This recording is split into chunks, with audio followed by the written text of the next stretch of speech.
السلام علیکم ورحمۃ اللہ وبرکاتہ۔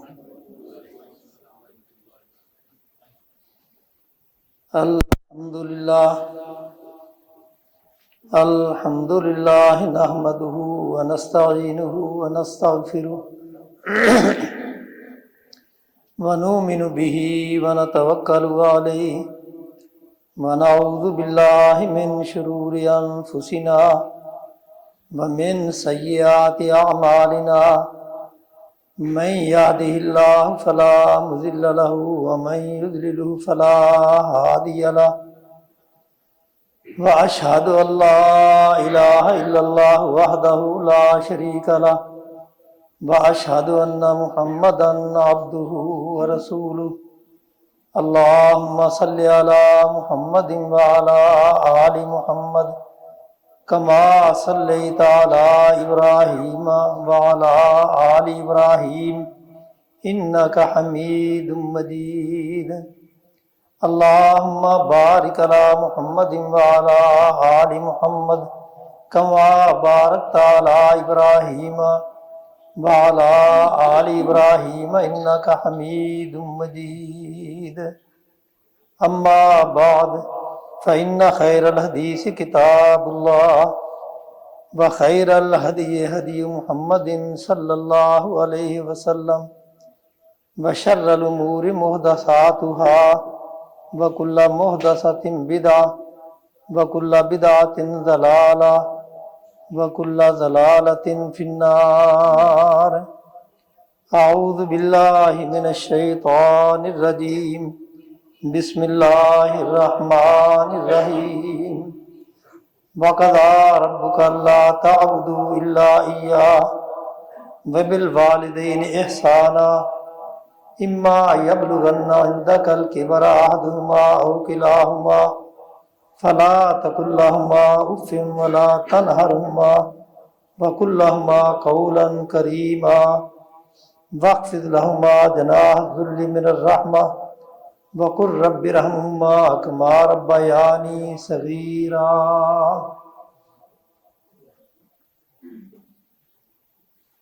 ہر قسم کی تعریفیں، بڑھائیں، کبریائیں اللہ وحدہ لا شریک کے لیے، جو اس کائنات کا خالق، مالک، مدبر الامور ہے۔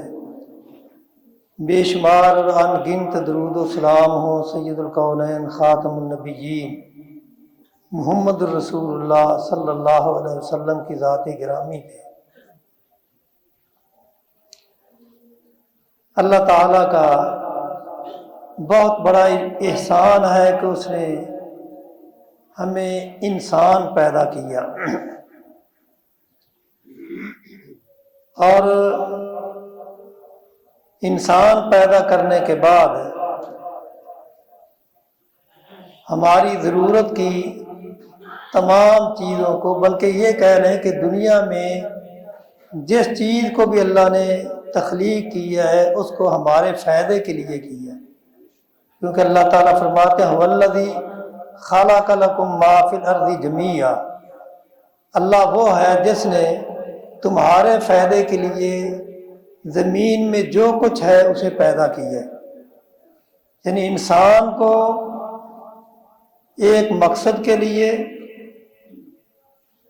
اور اس کی ضروریات کے لیے دنیا کی تمام چیزیں پیدا کی۔ یہ کتنا بڑا احسان ہے۔ اگر ہم غور و فکر کریں اور اپنے آس پاس دیکھیں تو ہمیں اللہ تعالیٰ کی بے شمار نعمتیں دکھائی دیتی ہیں، اور وہ تمام چیزیں ہمارے فائدے کے لیے ہیں، اور ان میں ہمارے لیے ایک بہت بڑا سبق بھی ہے۔ اگر ہم ان سے سبق حاصل کرنا چاہیں تو ان میں ہمارے لیے ایک بہت بڑا سبق بھی ہے۔ آپ باہر نکلتے ہیں، پارکوں میں جاتے ہیں، کھیتوں میں جاتے ہیں تو آپ کو سبزہ نظر آتا ہے، اور سبزہ دیکھنے کے ساتھ آپ کو اطمینان اور سکون حاصل ہوتا ہے۔ اسی طرح آپ کسی نہر کے کنارے پہ، دریا کے کنارے پہ، سمندر کے کنارے پہ چل رہے ہیں تو آپ جب اس پانی کے چلنے کی روانی کو دیکھتے ہیں تو اس سے بھی آپ کو ایک خاص قسم کا سکون اور اطمینان پہنچتا ہے۔ آپ پہاڑوں میں سیر کرنے کے لیے جاتے ہیں، پہاڑوں کی بلندی اور وہاں کا سبزہ دیکھ کے آپ کو عجیب سی ایک خوشی محسوس ہوتی ہے۔ رات کو آپ باہر نکلیں، آسمان کی طرف دیکھیں تو آسمان پہ پھیلے ہوئے ستاروں کی چمک وہ آپ کے ذہن کو بہت سرور پہنچاتی ہے۔ تو گویا کہ یہ تمام چیزیں ہم دیکھتے ہیں اور یہ ہمیں بہت اچھی لگتی ہے، ہمیں سکون بھی پہنچاتی ہے، اور سوچنے کی بات یہ ہے کہ یہ سکون کا باعث کیوں ہے، ان سے ہمیں خوشی کیوں حاصل ہوتی ہے؟ اس وجہ سے کہ یہ ایک مقدار میں اور ایک حدود میں جو اللہ تعالیٰ نے ان کے لیے مقرر کی ہے، اللہ کی اطاعت کرتے ہوئے اور اللہ کے حکم کی پابندی کرتے ہوئے اس مقدار میں اور ان حدود میں چلتے ہیں، ان حدود میں رہتے ہیں، تو اس لیے یہ ہمارے لیے سکون کا باعث بنتی ہیں۔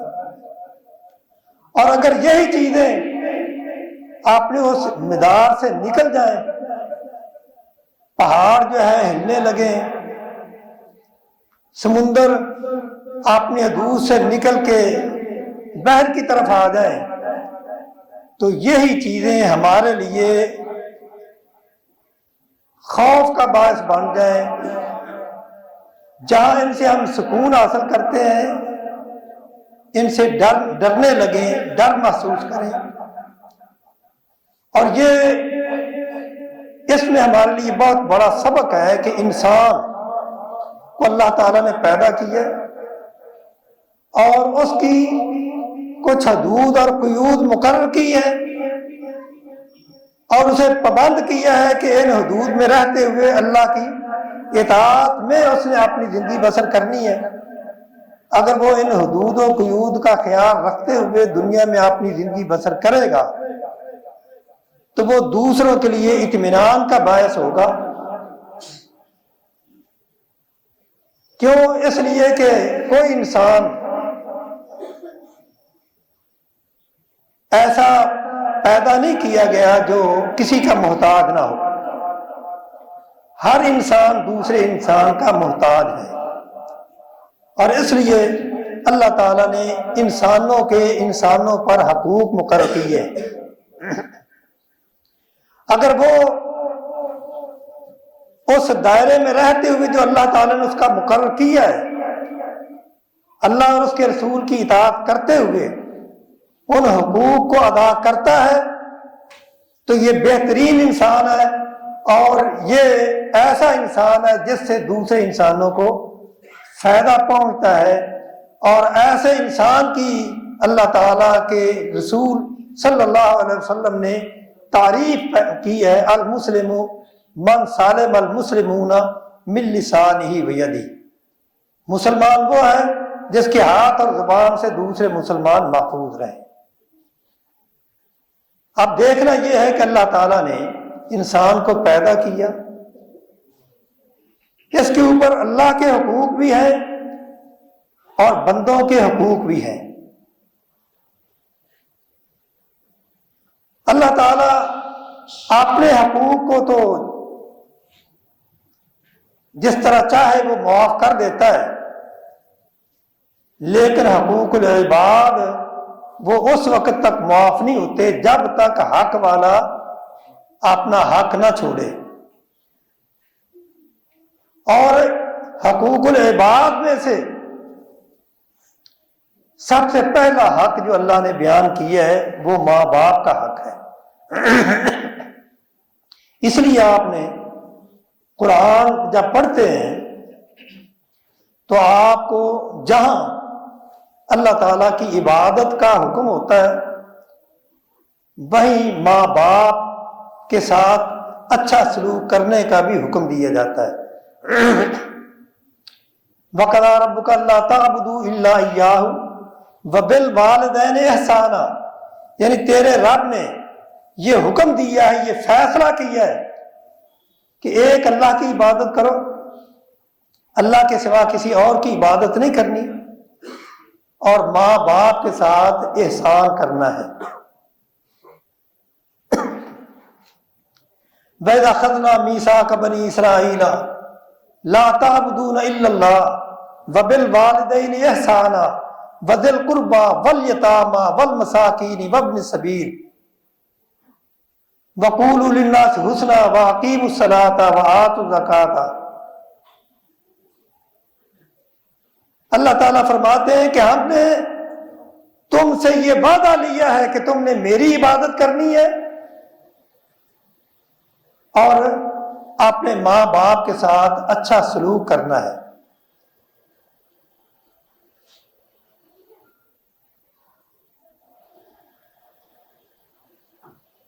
اور اسی طرح اللہ تعالیٰ نے جہاں، کیونکہ گزشتہ جمعے میں خامد بیوی کے حقوق کا بیان کیا گیا ہے،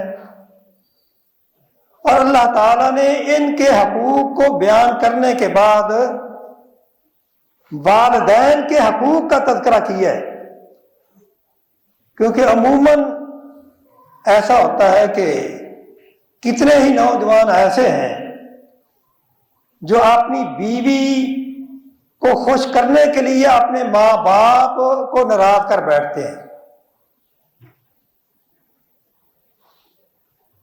تو اس لیے اللہ تعالیٰ نے ان کے حقوق بیان کرنے کے بعد فوراً فرمایا وَاعْبُدُوا اللَّهَ وَلَا تُشْرِكُوا بِهِ شَيْئًا وَبِالْوَالِدَيْنِ إِحْسَانًا، اللہ کی عبادت کرو، اللہ کے ساتھ کسی کو شریک نہ ٹھہراؤ، اور اپنے ماں باپ کے ساتھ احسان کرو۔ اور دوسری حکمت اس میں یہ بھی ہے کہ جس طرح اللہ وحدہ لا شریک ہے، اللہ کا کوئی شریک نہیں، اسی طرح باپ میں بھی کوئی دوسرا شریک نہیں، باپ ایک ہی ہے۔ جس طرح اللہ ایک ہے، باپ بھی ایک ہے، ماں بھی ایک ہے۔ اور اسی لیے اللہ تعالیٰ نے فرمایا کہ وَقَضَىٰ رَبُّكَ أَلَّا تَعْبُدُوا إِلَّا إِيَّاهُ وَبِالْوَالِدَيْنِ إِحْسَانًا إِمَّا يَبْلُغَنَّ عِندَكَ الْكِبَرَ أَحَدُهُمَا أَوْ كِلَاهُمَا فَلَا تَقُل لَّهُمَا أُفٍّ وَلَا تَنْهَرْهُمَا وَقُل لَّهُمَا قَوْلًا كَرِيمًا وَاخْفِضْ لَهُمَا جَنَاحَ الذُّلِّ مِنَ الرَّحْمَةِ وَقُل رَّبِّ ارْحَمْهُمَا كَمَا رَبَّيَانِي صَغِيرًا۔ یہاں اللہ تعالیٰ نے اولاد کو ماں باپ کے بارے میں 5 حکم دیے ہیں۔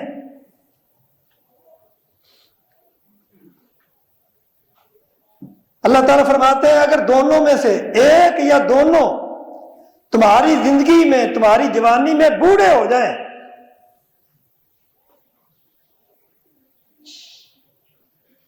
فَلَا تَقُل لَّهُمَا أُفٍّ، تو یاد رکھنا ان کے سامنے اف تک بھی نہ کہنا، کوئی کلمہ، کوئی بات ایسی نہ کہنا جس کی وجہ سے ان کو ذہنی طور پہ تکلیف ہو یا روحانی طور پہ تکلیف ہو۔ اللہ تعالیٰ نے اس طرح اولاد کو حکم دیا ہے کہ دیکھنا، اپنے ماں باپ کے بڑھاپے کا خیال رکھنا، ان کو اف تک نہ کہنا، کوئی بات ایسی نہ کہنا کہ ان کو ذہنی طور پہ تکلیف پہنچے، اذیت پہنچے، یا روحانی طور پہ ان کو اذیت پہنچے۔ وَلَا تَنْهَرْهُمَا، اور اگر کسی وجہ سے وہ تجھے ڈانٹ دیں یا وہ کوئی تجھے ایسی بات کہہ دیں یا تجھ سے ایسا کوئی مطالبہ کر دیں جو تجھے ناگوار گزرے، ولا تنہرہما، دیکھنا کہیں اپنے ماں باپ کو ڈانٹنا بھی نہیں. وَقُلْ لَهُمَا قَوْلًا كَرِيمًا، تیسری بات، تیسرا حکم یہ دیا ہے کہ جب تم نے اپنے ماں باپ سے کوئی بات کرنی ہے، ان کے ادب اور احترام کو ملحوظ خاطر رکھتے ہوئے ان سے بات کرنی ہے. کہیں ایسا نہ ہو کہ تم اپنی جوانی کے ذوم میں ان کے احترام کا، ان کی عزت کا خیال نہ رکھو.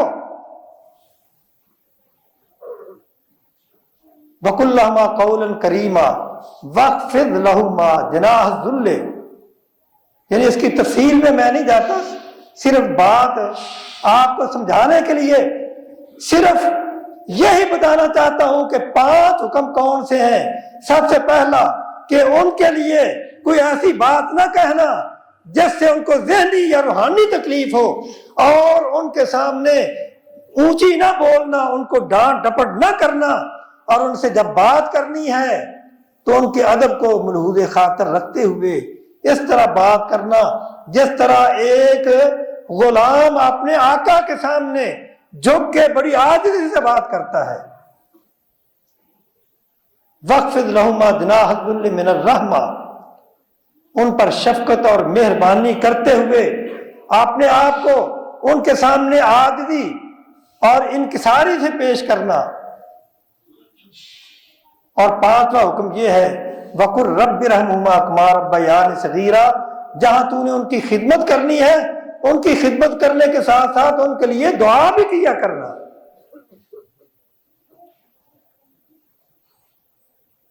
وَقُلْ رَبِّ ارْحَمْهُمَا كَمَا رَبَّيَانِي صَغِيرًا، یہ دعا بھی کرو اے اللہ ان پر اسی طرح شفقت اور مہربانی فرما جس طرح یہ مجھے میرے بچپن میں مجھ پر شفقت کرتے رہے، مجھ پر یہ مہربانی کرتے رہے.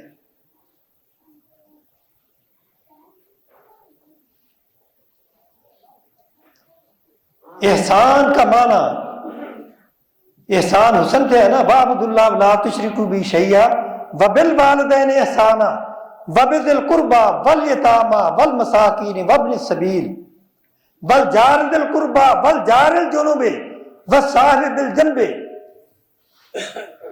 یعنی اللہ تعالیٰ نے کتنے رشتوں کا اور کتنے حقوق کا تذکرہ کرتے ہوئے سب سے پہلا حق جو ہے ماں باپ کی خدمت کا بیان کیا ہے.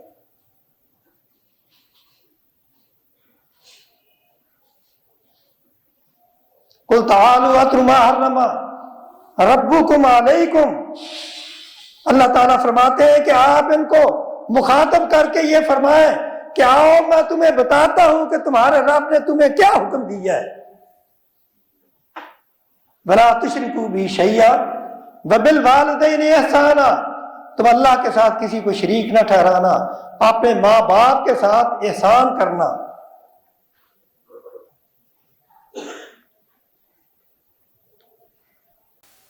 وَلَا تَقْتُلُوا أَوْلَادَكُم مِّنْ إِمْلَاقٍ نَحْنُ نَرْزُقُكُمْ وَإِيَّاهُمْ وَلَا تَقْرَبُوا الْفَوَاحِشَ مَا ظَهَرَ مِنْهَا وَمَا بَطَنَ وَلَا تَقْتُلُوا النَّفْسَ الَّتِي حَرَّمَ اللَّهُ إِلَّا بِالْحَقِّ ذَلِكُمْ وَصَّاكُمْ بِهِ لَعَلَّكُمْ تَعْقِلُونَ. اللہ تعالیٰ آخر میں فرماتے ہیں یہ وہ چیزیں ہیں جن کی اللہ تعالیٰ تمہیں وصیت کرتا ہے کہ تم نے ان پہ عمل کرنا ہے. اور ان میں سے سب سے اہم حکم جو ہے اللہ تعالیٰ نے جو اپنی عبادت کے بعد دیا ہے وہ ہے ماں باپ کے ساتھ اچھا سلوک کرنا. اور اسی طرح رسول اللہ صلی اللہ علیہ وسلم کے پاس ایک صحابی آتے ہیں، آ کے کہتے ہیں کہ اللہ کے رسول آپ مجھے یہ بتائیں کہ مجھ پر میرے ماں باپ کا حق کیا ہے. تو آپ نے فرمایا آپ نے ماں باپ کا حق پوچھنے والے میں تجھے یہ بتاتا ہوں کہ تیرے ماں باپ تیرے جنت بھی ہیں تیری جہنم بھی. اب تیری مرضی ہے، تو ان کی خدمت کر کے ان کو راضی کر کے تو جنت حاصل کرتا ہے یا ان کو ناراض کر کے ان کو تکلیف پہنچا کے تو جہنم حاصل کر لیتا ہے.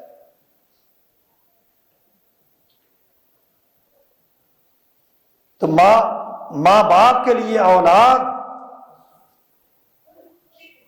ایک نعمت بھی ہوتی ہے، اور اولاد کے لیے ماں باپ ایک بہت بڑی نعمت ہے۔ جو اولاد اپنے ماں باپ کا احترام نہیں کرتی، یا اپنے ماں باپ کی آنکھوں کی ٹھنڈک نہیں بنتی، اپنے ماں باپ کی خوشی کا باعث نہیں بنتی، تو انہیں پھر سوچنا چاہیے کہ انہوں نے دنیا میں کیا کمایا ہے۔ جب انہوں نے اپنی آخرت کو تباہ کر لیا تو انہوں نے کیا کمائی کی ہے۔ صحابی نے رسول اللہ صلی اللہ علیہ وسلم سے پوچھا کہ اے اللہ کے رسول، میری خدمت کا زیادہ حقدار کون ہے؟ من احق بحسن صحابتی، کون ہے وہ جس کی میں زیادہ خدمت کروں؟ تو آپ نے فرمایا اموں کا، تیری ماں ہے۔ اس نے پھر پوچھا، آپ نے پھر فرمایا تیری ماں۔ پھر تیسری مرتبہ پوچھا، آپ نے فرمایا تیری ماں۔ پھر چوتھی مرتبہ آپ نے فرمایا کہ تیرا باپ۔ وَوَصَّيْنَا الْإِنسَانَ بِوَالِدَيْهِ حَمَلَتْهُ أُمُّهُ وَهْنًا عَلَىٰ وَهْنٍ وَفِصَالُهُ فِي عَامَيْنِ أَنِ اشْكُرْ لِي وَلِوَالِدَيْكَ إِلَيَّ الْمَصِيرُ وَإِنْ جَاهَدَاكَ عَلَىٰ أَن تُشْرِكَ بِي مَا لَيْسَ لَكَ بِهِ عِلْمٌ فَلَا تُطِعْهُمَا وَصَاحِبْهُمَا فِي الدُّنْيَا مَعْرُوفًا وَاتَّبِعْ سَبِيلَ مَنْ أَنَابَ إِلَيَّ ثُمَّ إِلَيَّ مَرْجِعُكُمْ فَأُنَبِّئُكُم بِمَا كُنتُمْ تَعْمَلُونَ۔ اللہ تعالیٰ فرماتے ہیں کہ ہم نے تمہیں یہ حکم دیا ہے کہ اپنی وَوَصَّيْنَا الْإِنسَانَ بِوَالِدَيْهِ إِحْسَانًا، اپنے ماں باپ کے ساتھ احسان کرو۔ احسان حسن سے ہے۔ حسن کا معنی خوبصورتی، کسی کے ساتھ نیکی کرنا، اچھائی کرنا، ایسا برتاؤ کرنا کہ وہ تمہارے برتاؤ سے خوش ہو جائے۔ اور یہاں یہ بھی فرمایا نشکر لی وَلِوَالِدَيْكَ وَإِلَيَّ الْمَصِيرُ، میرا بھی شکریہ ادا کرو اور اپنے ماں باپ کا بھی شکریہ ادا کرو۔ کتنے نوجوان ایسے ہیں جو اپنے ماں باپ کے شکوے کرتے ہیں کہ ہمارے ماں باپ نے ہمیں دیا کیا ہے، یا ہمارے ماں باپ نے ہمیں میرے اوپر یہ ظلم کیا ہے، دوسرے بھائیوں کو یہ دے دیا، مجھے کچھ نہیں دیا۔ اب میں اپنے ماں باپ کی خدمت کیوں کروں؟ یعنی اس معاشرے میں ایسے لوگ بھی ہیں۔ اللہ تعالیٰ نے کیا فرمایا؟ انشکر لی وَلِوَالِدَيَّ، میرا بھی شکریہ ادا کرو، اپنے ماں باپ کا بھی شکریہ ادا کرو۔ اور شکر کسے کہتے ہیں؟ کوئی تمہارے اوپر احسان کرے یا نہ کرے، تم سمجھتے ہو کہ اس نے جتنا احسان کرنا چاہیے تھا اتنا نہیں کیا، لیکن تم پھر بھی اس کے اوپر احسان کرو، اس کا خیال رکھو۔ عربی میں دعوت الشکور اس چوپائے کو کہتے ہیں، اس گائے کو یا بھینس کو کہتے ہیں جس کو چارہ تو تھوڑا دیا جائے لیکن وہ دودھ زیادہ دے۔ تو اولاد کا حق کیا ہے؟ اولاد کی ذمہ داری یہ ہے، ماں باپ اگر کچھ بھی نہیں دیتے تو اولاد کا پھر بھی یہ فرض بنتا ہے کہ وہ اپنے ماں باپ کی خدمت کریں۔ اسلام ہمیں یہ تعلیم دیتا ہے۔ اسلام یہ نہیں کہتا کہ جب ماں باپ بوڑھے ہو جائیں تو ان کو اٹھا کے اولڈ ہوموں میں چھوڑو اور ایسی جگہوں میں چھوڑو جہاں لاوارث لوگ جو ہے وہ پڑے ہوتے ہیں، ان کی خدمت کی جاتی ہے۔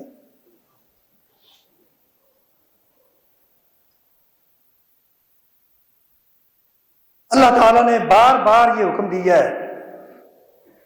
اللہ تعالیٰ نے انبیاء کے عمل بتائے ہیں۔ اللہ تعالیٰ فرماتے ہیں یا یحییٰ خذ الکتاب بقوۃ وآتیناہ الحکم صبیا وحنانا من لدنا زکاۃ وبرم بوالدیہ، اللہ تعالیٰ فرماتے ہیں کہ میرے پیغمبر یحییٰ اپنے ماں باپ کے فرما بردار تھے. فَحَنَانًا مِن لَدُنَّا وَزَكَاةً وَكَانَ تَقِيًّا وَبَرًّا بِوَالِدَيْهِ وَلَمْ يَجْعَلْنِي جَبَّارًا عَصِيًّا. وَبَرًّا بِوَالِدَيْهِ وَلَمْ يَجْعَلْهُ جَبَّارًا عَصِيًّا. اللہ تعالیٰ فرماتے ہیں کہ وہ اللہ کے نافرمان نہیں تھے، بلکہ اپنے ماں باپ کی فرما برداری اللہ کا حکم سمجھ کے کرنے والے تھے. عیسیٰ علیہ السلام کے بارے میں آتا ہے قال انی عبداللہ آتانی الکتاب وجعلنی نبیا وجعلنی مبارکا اینما کنت واوصانی بالصلاۃ والزکاۃ ما دمت حیا وبرا بوالدتی ولم یجعلنی جبارا شقیا. کہ اللہ عیسیٰ علیہ السلام کہتے ہیں کہ میں اللہ کا بندہ ہوں اور اللہ کا رسول ہوں. اللہ تعالیٰ نے مجھے کتاب دی ہے اور مجھے اس پہ عمل کرنے کا حکم دیا ہے، اور ساتھ یہ بھی حکم دیا ہے وبرم بوالدتی، میں اپنی ماں کی خدمت کروں. اور ابراہیم علیہ السلام کا تذکرہ کرتے ہوئے اللہ تعالیٰ فرماتے ہیں وَاذْكُرْ فِي الْكِتَابِ ابراہیم اِنَّهُ كَانَ صِدِّيقًا نَبِيًّا. ابراہیم علیہ السلام کے والد مشرک تھے، بت پرست تھے، لیکن اس کے باوجود ابراہیم علیہ السلام نے اپنے باپ کا احترام ملحوظ خاطر رکھا. دعوت دی تو دعوت میں بھی آپ نے احترام سے ان کا نام لیا، نام نے لیا، یا ابت کہہ کے پکارا.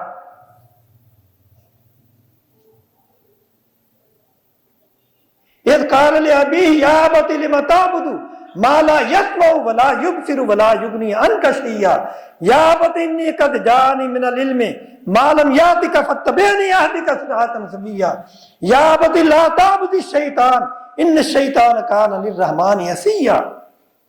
یعنی بار بار کہتے ہیں اے ابا جان آپ ایسا نہ کریں، اے ابا جان آپ ایسا نہ کریں. آپ نے کسی جگہ بھی ان کے احترام کو نہیں چھوڑا، بلکہ ہر بات میں ان کے احترام کو ملحوظ خاطر رکھا. حالانکہ باپ مشرک تھا، اللہ کا نافرمان تھا. اس لیے اللہ تعالیٰ فرماتے ہیں کہ باپ چاہے کچھ بھی ہو، ماں باپ کچھ بھی ہو، لیکن اولاد کو ان کا احترام کرنا ہے. ہاں اتنی بات ضرور ہے وَإِنْ جَاهَدَاكَ عَلَىٰ أَن تُشْرِكَ بِي مَا لَيْسَ لَكَ بِهِ عِلْمٌ فَلَا تُطِعْهُمَا. اگر ماں باپ اللہ اور اس کے رسول کی نافرمانی کا حکم دیتے ہیں تو اس میں ان کی بات نہیں ماننی. باقی ماں باپ کا احترام رسول اللہ صلی اللہ علیہ وسلم نے فرمایا کہ ماں باپ کے ساتھ حسن سلوک کرنا اتنا بڑا عمل ہے کہ وہ عمل جن عملوں کو اللہ تعالیٰ پسند کرتے ہیں، ماں باپ کا عزت کرنا، ماں باپ کی خدمت کرنا ایک ایسا عمل ہے کہ اللہ تعالیٰ کو یہ بہت پسند ہے. ایک صحابی رسول اللہ صلی اللہ علیہ وسلم سے پوچھتے ہیں کہ اللہ کے رسول آپ بتائیں ای الاعمال افضل، سب سے افضل عمل کون سا ہے؟ تو آپ نے فرمایا الصلاۃ لوقتها، کیونکہ صلاۃ اللہ کا حق ہے. یعنی اللہ کے حق کو ادا کرنا یہ سب سے بڑا عمل ہے. پھر وہ پوچھتے ہیں ثم ایون، اس کے بعد کس کی باری آتی ہے؟ تو آپ نے فرمایا بر الوالدین، ماں باپ کے ساتھ نیکی کرنا، ماں باپ کے ساتھ اچھا سلوک کرنا. یعنی اللہ کی عبادت کے بعد، نماز کے بعد اگر کوئی سب سے اچھا عمل ہے تو وہ ماں باپ کی خدمت ہے. اور اس کے بعد آپ نے فرمایا جہاد،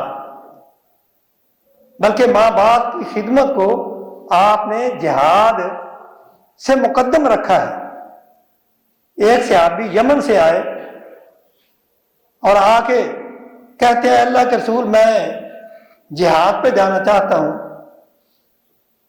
تو آپ نے فرمایا کیا تو آپ نے پیچھے کو چھوڑ کے آیا ہے؟ وہ کہنے لگے ہاں میری ماں ہے پیچھے. تو آپ نے فرمایا کہ جہاد پہ جانے سے پہلے واپس جاؤ، اپنی ماں سے اجازت لے کے آؤ، اگر وہ تمہیں اجازت دیتی ہے تو پھر جہاد پہ جانا۔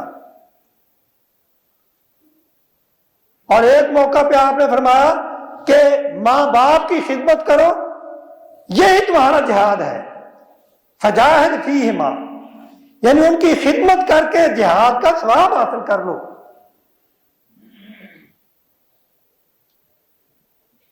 وَوَصَّيْنَا الْإِنسَانَ بِوَالِدَيْهِ حُسْنًا وَإِنْ جَاهَدَاكَ لِتُشْرِكَ بِي مَا لَيْسَ لَكَ بِهِ عِلْمٌ فَلَا تُطِعْهُمَا إِلَيَّ مَرْجِعُكُمْ فَأُنَبِّئُكُمْ بِمَا كُنْتُمْ تَعْمَلُونَ۔ حضرت سعد رضی اللہ تعالیٰ عنہ مسلمان ہو جاتے ہیں، ماں کہتی ہے کہ جب تک تو یہ دین چھوڑ کے اپنے دین میں واپس نہیں آئے گا میں کچھ کھاؤں پیوں نہیں، میں اسی طرح مر جاؤں گی۔ تو یہ بہت سمجھایا کہ اے اماں جان آپ کھائیں، لیکن ماں نہ مانی۔ تو پھر انہوں نے کہا کہ اماں آپ کی اگر 100 جانیں بھی اس طرح آئیں، ایک دفعہ مریں پھر زندہ ہوں، پھر مریں پھر زندہ ہوں، اگر تو یہ کہے کہ میں دین کو چھوڑ دوں، یہ نہیں ہو سکتا۔ یہ ہے کہ ماں باپ کا احترام اپنی جگہ، اگر وہ کافر ہیں تو پھر بھی ان کا احترام، بے نماز ہے تو پھر بھی ان کا احترام۔ ویسے ان کو نماز کی رغبت دلاؤ، اگر کوئی ان کے اندر خامی ہے تو اس پہ متنبہ کرو، لیکن یہ نہیں ہے کہ وہ آپ ان کی بےعزتی کر دیں۔ ان کے ساتھ عزت اور احترام کے ساتھ پیش آؤ۔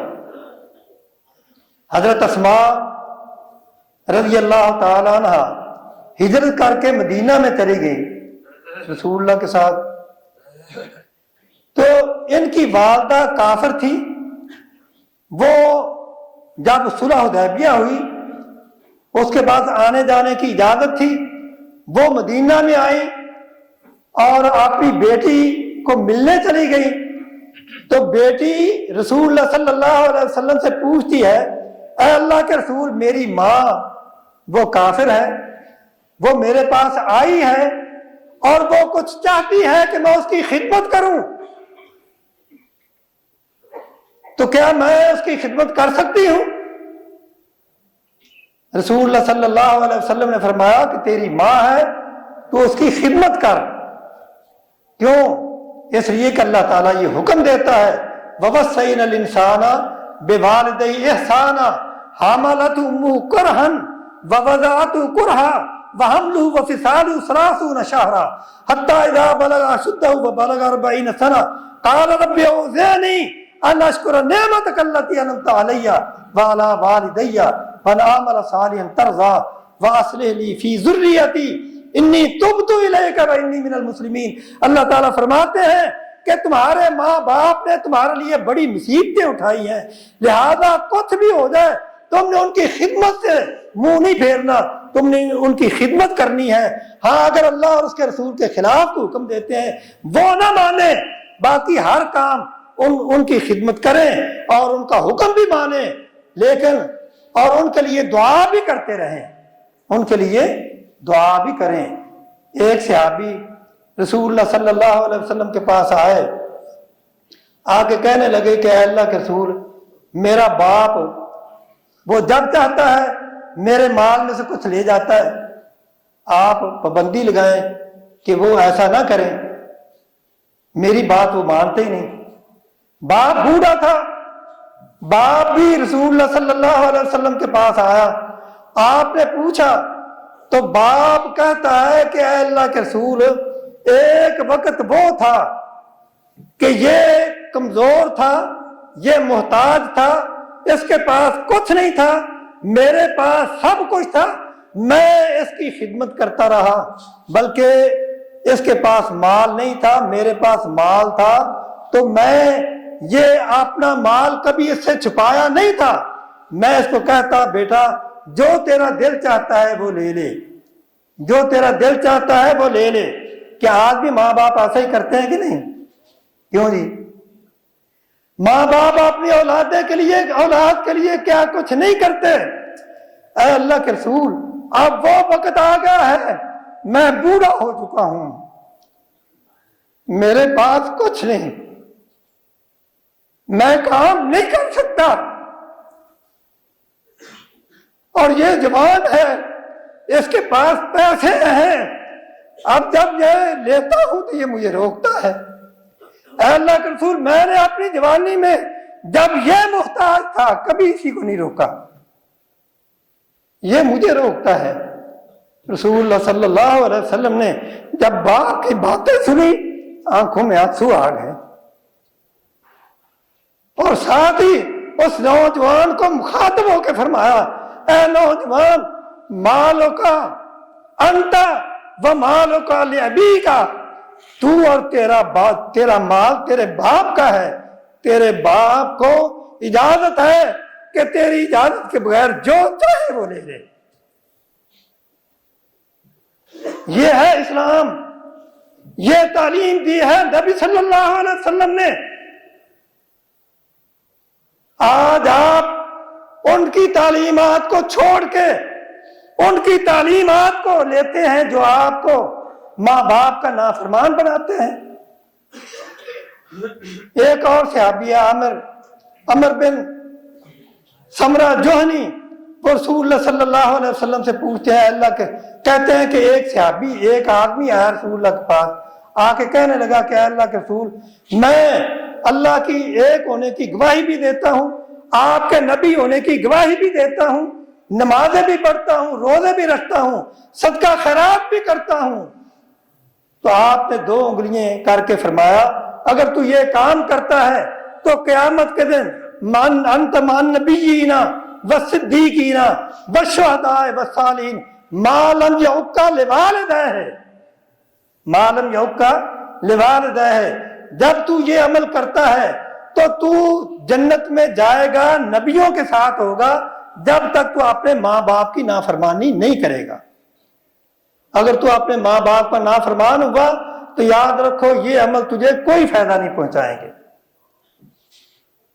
یہ تعلیمات ہیں رسول اللہ کی، اور اللہ تعالیٰ فرماتے ہیں لَقَدْ كَانَ لَكُمْ فِي رَسُولِ اللَّهِ أُسْوَةٌ حَسَنَةٌ، اللہ کے نبی نے تو اپنے چچا کے لیے بھی یہ کہا کہ چچا جو ہوتا ہے وہ باپ کے برابر ہوتا ہے۔ اور خالہ کے بارے میں آپ نے فرمایا کہ جو شخص اپنی خالہ کی خدمت کرے گا۔ ایک صحابی کہنے لگے کہ اے اللہ کے رسول، مجھ سے کوئی بڑا گناہ ہو گیا ہے، آپ بتائیں کہ وہ گناہ میرا معاف ہو جائے۔ آپ نے فرمایا تیری ماں ہے؟ وہ کہنے لگا نہیں۔ آپ نے فرمایا تیری خالہ ہے؟ وہ کہنے لگا ہاں۔ آپ نے فرمایا تو اس کی اپنی خالہ کی خدمت کر، اللہ تعالیٰ یہ تیرا گناہ معاف کر دے گا۔